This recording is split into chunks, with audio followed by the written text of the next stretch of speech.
que sea mejor para hacernos una casa. Pero bueno, no voy a hacer más cosas, buscar más cosas. De mientras que ya estamos aquí, vamos a poner las cosas allí, las cosas que no necesito allí. Esto lo que está claro que no lo necesito ahora. Ya no lo necesito, está claro.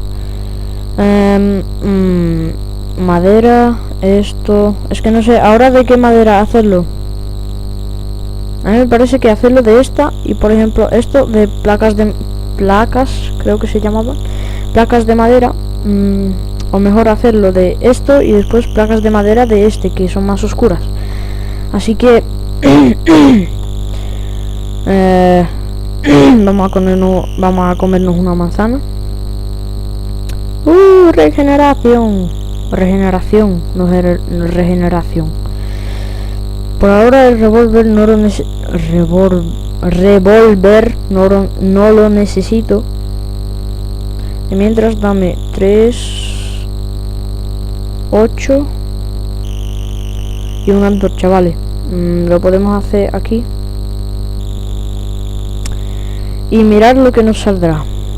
No sé si se me va a pillar o no. Pero si se me va a pillar tendré que hacer la construcción sin esta cosa. O bueno, hacerla de una manera u otra y no enseñarosla o otra cosa. Bueno, vamos a cogerlo y mirar lo que nos sale. Mirad esto. Si es que se me pilla, no lo enseño. Si es que no se me pilla, pues lo tendré que enseñar. Nos enseña esta cosa. Lo veis ahora. Cómo construir. Lo tengo que quitar porque habrá que ponerle una forma. Ahora no sé qué forma os parecerá mejor. Voy a coger esto para ponerlo aquí, por si es tan grande. Ahora no sé qué forma elegir para la casa. Esperaros.